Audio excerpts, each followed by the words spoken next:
Hello and welcome again. This is episode 4, and this next episode of the Living Off the Grid in the City.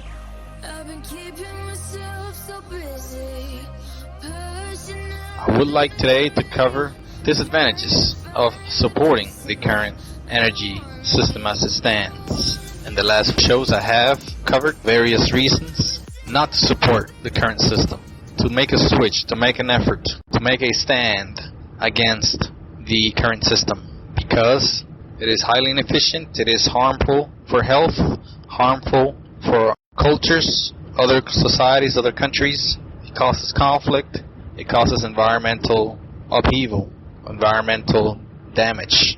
This show I would like to begin to wrap it up, as I said, and also by doing that cover 2 main points with the disadvantage of using this system, and they deal with efficiency for the one part, and 2, decentralization of power production, specifically electric power production. They go hand in hand, the 2 topics. One, because decentralization of power production, in my view, will bring about a dramatic increase in efficiency, energy efficiency. And decentralization will take care of a repertoire of different problems, such as greed and corruption that exists within the system right now. Like I said, efficiency will be dramatically improved. Independence issues, which bring about abuse, neglect, and the whole array of other issues, including health and environment, will begin to be sorted out with the widespread use of decentralized power production. First, I'd like to begin with decentralization of power. I believe I vaguely defined the term in an earlier show, but it is basically taking away power production, electric power production task from a central position or monopolistic entity or organization, taking that task away from a large, all-encompassing company, which are for the most part for-profit, and giving it to the people, giving it to each household for their own production, their own use. Why is this important? In addition to all of the reasons I have already given, I believe this is important because by decentralizing power production, you become more and more efficient over time. The industry overall becomes more and more efficient by default. This is inherent in the system, to my belief. Just like the computer industry benefited vastly from the widespread of the technology, the transformation from mega centers of computing, which in the past were located mainly in universities. When this technology was transferred to the masses via the personal computer, for example, it created what we now know as the information age, which brought about the internet as we know, the millions of applications, the millions of software programs that have helped basically a revolution in our technology, the speed of our technology, learning, etc. It has been dramatic and more or less incomprehensible, the change that was brought about by the decentralization of computing. Likewise, I believe that decentralizing power, giving people the task and the power to produce their own electric energy, would bring about changes in efficiency, changes in all other kinds of areas, from innovation in the many sub-industries of energy, just like wind, solar, geothermal, biomass, and other still undiscovered technologies. I believe such transformation as to decentralizing the power to produce energy would bring about many changes. Like I said, very notably, very importantly, changes in innovation. Innovation would fold perhaps hundreds of times.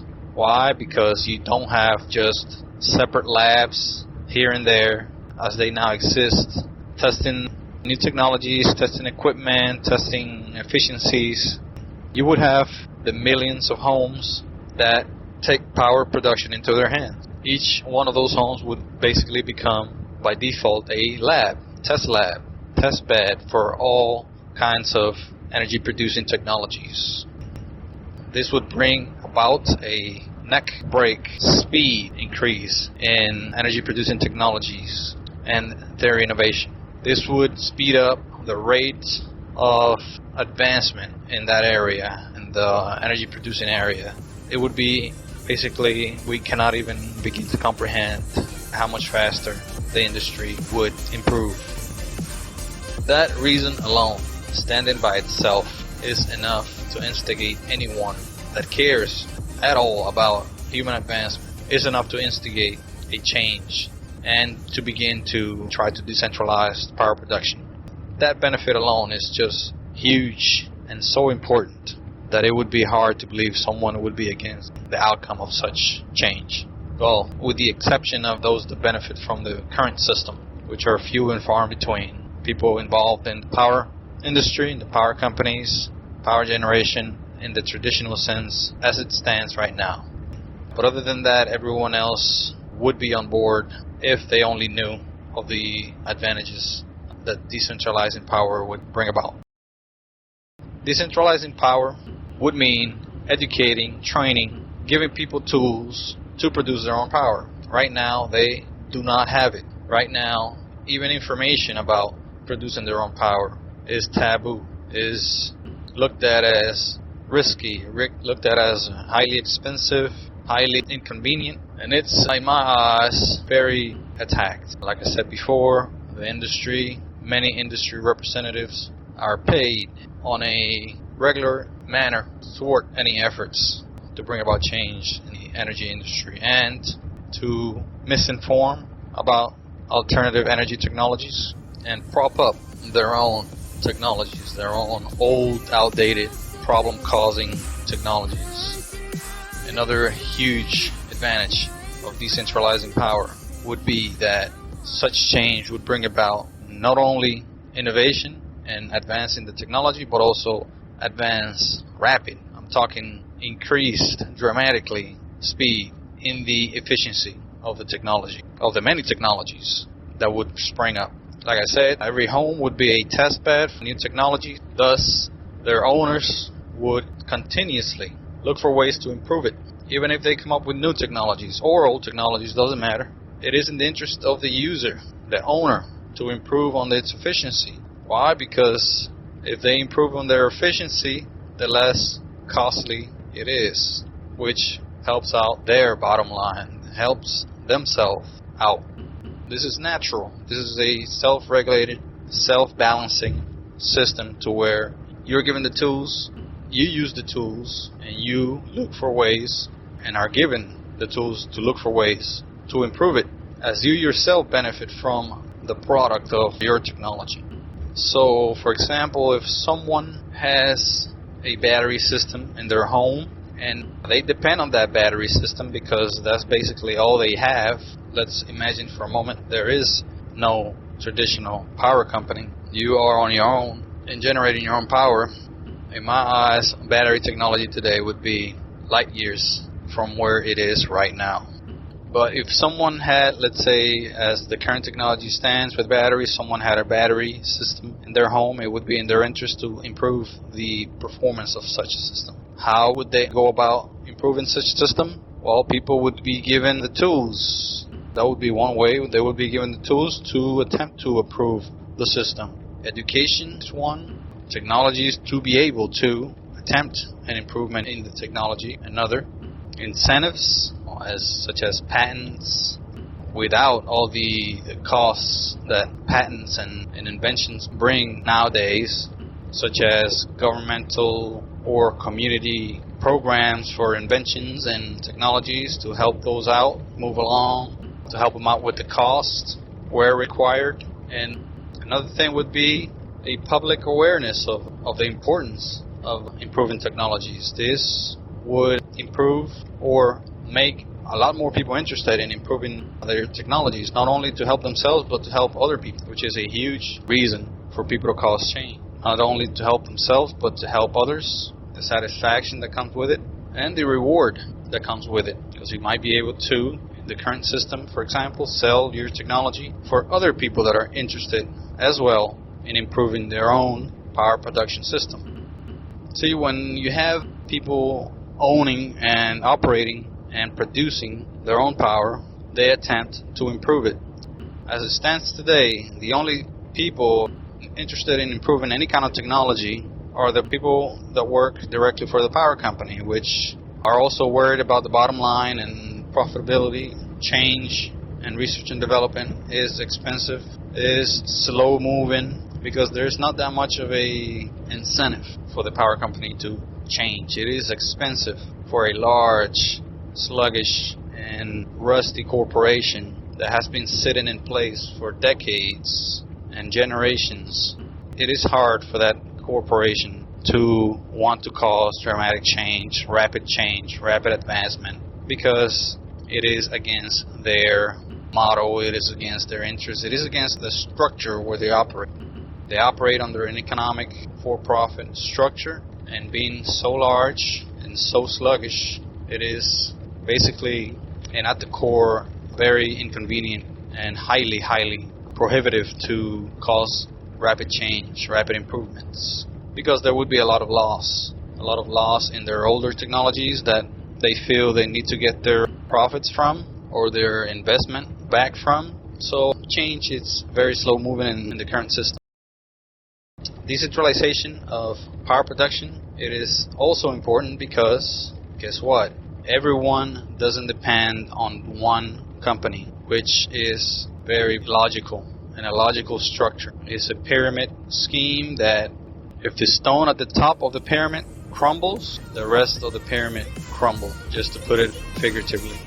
At the top would be the power company, and everyone else is at the bottom, depending on the power company. The power company was to, for some reason, fail, which is not an impossibility. I mean, look at the meltdown in 2008. It affected the car manufacturing giants. If it affected to the point of almost going bankrupt, many of them, what makes you think it would not affect a power company at a time of worse? To get back to my point about economic downturn and power companies going bankrupt, I mean, it is not an impossibility. Many think it's unlikely. I disagree with it, but it is absolutely not an impossibility for a power company which operates with funds to dry up to the point of not being able to operate. And what happens then? Everyone's out of power? Perhaps. No funds means no maintenance. No maintenance means power lines, transformers blow up, power lines go down, generators don't get serviced, power goes out. Then what? Nobody's able to generate their own power. Everybody cannot, and there is not a supply ready for people to just go out to the store and get themselves a generator. And if everyone cranked up a generator at such time of an economic downturn which shuts down a power plant, imagine what that would do to your neighborhood. It would become a airport, basically, with aircraft running 24/7. That's how it would sound. That's how loud it probably would get if everyone had a gas-operated generator running all at once in your neighborhood. And that's another reason why decentralization of power is so important, because people would not just think about a generator, a gas generator, as the only alternative for their power consumption. People would think outside of the box. People would think solar. People would think LP, which is a lot quieter than gas to generate power with. People would think about natural gas. People would think about wood and fire furnaces. People would think about solar heat concentrators, which is a different technology from photovoltaics. Heat concentrators are basically mirrors. Some of them curved, some of them angled to heat up a certain fluid, which in turn can be used to generate electricity or heat or both. But people would basically start thinking outside of the box. Right now, you go to the average household and you ask them what would be their primary means to generate power, were there a long-term power outage, and they would automatically answer a gas-powered generator without question. Why? Because they're not given the tools. They have not been given the tools by their power companies, by their governments, by the media, by the publications. They have not been, over the years, given the tools to think outside of the box, to come up with ideas. What about wind? What about rain? What about, if you live in the coast, tidal forces, ocean waves? People in time, they would probably start thinking outside of the box once the catastrophe, disaster, or crisis begins. or long after it began. And that's a problem. We want to begin to think outside of the box and begin to think of solutions to problems that may occur before they materialize.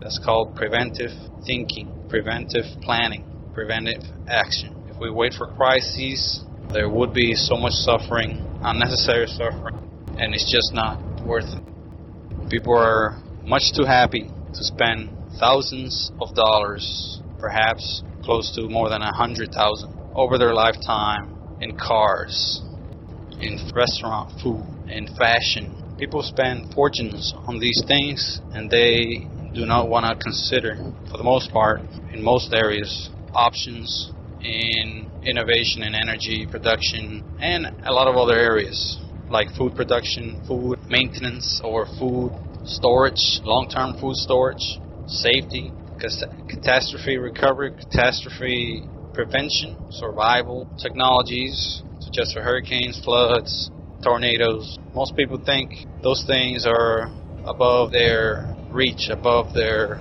interest, too far out to spend any time and effort and funds in, too remote to be pessimistic.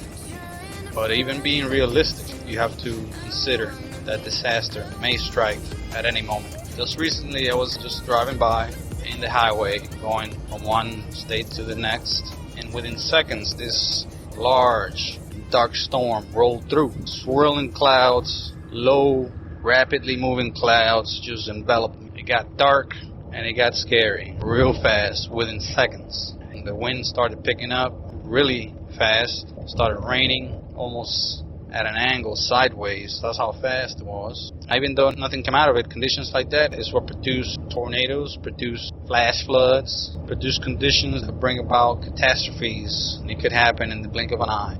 Most people think it's so far remote, so far out. Some of them think that they're special for anything bad to happen to them. But reality is, it doesn't take much. It just takes a mix of the right conditions, which are all relatively abundant.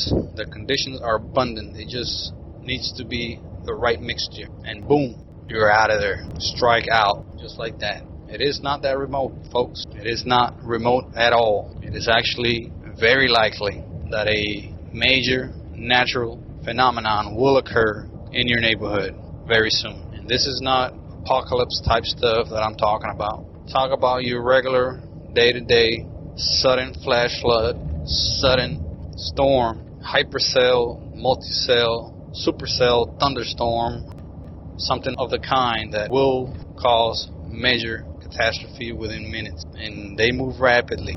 You will not have time to react unless you are in advance prepared. People don't like thinking about tornadoes, but they sure like thinking about the next model car they want to get, with very little question about the bottom line on that new car. How much is that payment going to be? That's all they're worried about. And how much can I put in every month towards that payment? But you try to sell them a $6,000 safe house or a safe containment unit in case of a tornado here in Tornado Alley in the U.S. This is within Tornado Alley. Tried to sell them a containment unit that may one day save their life and those of their loved ones. And it's a hard sell. It's an uphill battle to sell such a system to most folks out here, which is a very disturbing and saddening situation. Just to get back to my main point about decentralization of power. Decentralization of power is important because it spreads out responsibility, spreads out the task to develop technologies, which is very, very costly, and it's not worth keeping it in the hands of a few. If you spread it over millions, just imagine the speed of the improvement and the efficiency. Right now, the system is wasteful inherently. Why? Because there is very little incentive for it not to be wasteful. It's just like fast food. The meals keep getting bigger and bigger because the more they sell, the bigger their profit margins. Soda cups keep getting bigger. Why? This is not a request by the average folk. The average folk says nothing to the fast food company as far as what size soda cup they think that they should have. Those are introduced and slowly and surely accepted by most of them. The meals are getting larger, more expensive. Same thing with power consumption. Electronics, appliances are not very noticeably improving in their efficiency. In my mind, they could be many times more efficient than they are today, but especially the high demand, high consumption items like washers, dryers, air conditioners, dishwashing units, water heaters, air conditioners, you name it. Air conditioners are the biggest power consumers, and they have not improved much. They have high efficiency air conditioners. They have improved slightly, but their cost is very conducive of keeping a small amount of them in the market, and they're not conducive to companies trying to make them because the technologies are so much more that they don't sell as much or nearly as much as the low efficiency units. And this is pushed on people. People want efficiency, but they don't want to pay for it. Naturally, they'd rather, just like buying a new car, 9 out of 10 people rather just pay the payments. However much they're getting ripped and abused by the total amount, or the lending bank or dealership. They don't pay much mind to the total price of that car as long as their monthly payment is within their range, which is a sad situation, a sad realization. But I digress. Going back to the point of decentralization, just to wrap it up, decentralization of power production specifically, it's important because it gets rid of the top to bottom pyramid scheme, which is very risky, especially in times of crises, economic, natural, environmental, you name it. Very, very risky. Just imagine if food production, which is very similar the way it is today, especially here in the southeast United States. Food production is centralized. Imagine if there was a major catastrophe that knocked out basically food production capabilities of the major giant corporations, which, by the way, could be economic. Very likely that when anything like that happens, it will be economic in nature, to where production just halts. Food production, that is. Even though the resources are there, when there's no money, no one gets paid, nothing gets done, food production stops. Then what? That's what decentralization can prevent. People have grow houses, not in the sense that most people think of when the term is mentioned, but grow houses of food. They got their backyard looking like Honduras out there with a little agricultural operation going, and they got all kinds of plants growing with fruits, vegetables, and the like. Take a walk, take a ride, and call in. Email me, contact me. Let me know how many people can you spot growing their own food, or at least a small percentage of their food, at least their vegetable, which is not hard to do, relatively. And this goes for even northern locations where greenhouses allow people to grow throughout the year, even in the winter. And hydroponic farming, hydroponic agriculture, I mean, there's just no excuse unless you live like in a polar region in the Arctic circles or something. And even then, it's still a possibility. Decentralization of power production, as it is in many other areas of production.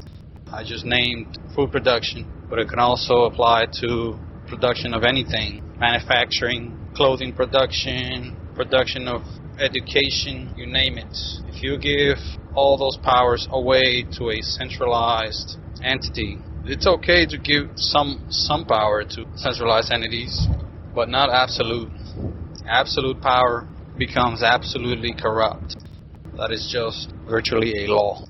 So do not give, in any sense, power away to a central entity without you being able to at least fall back onto something else and survive and keep going. Not only survive, but keep going, keep improving. Surviving is not enough when it comes to being able to function and do the tasks that most people are expected to do, to be able to perform, produce energy, produce food, produce goods. Take those back if you have given those away. However slowly and painstakingly it may be, begin to take those back. Begin to take, as I advocate in this show, your power production capabilities away from the power company. I have mentioned many of the more important reasons to do so. Review those, research those. I will come up with some statistics on the claims I have provided tentatively. So take those in consideration, think about them, and most importantly, act on them.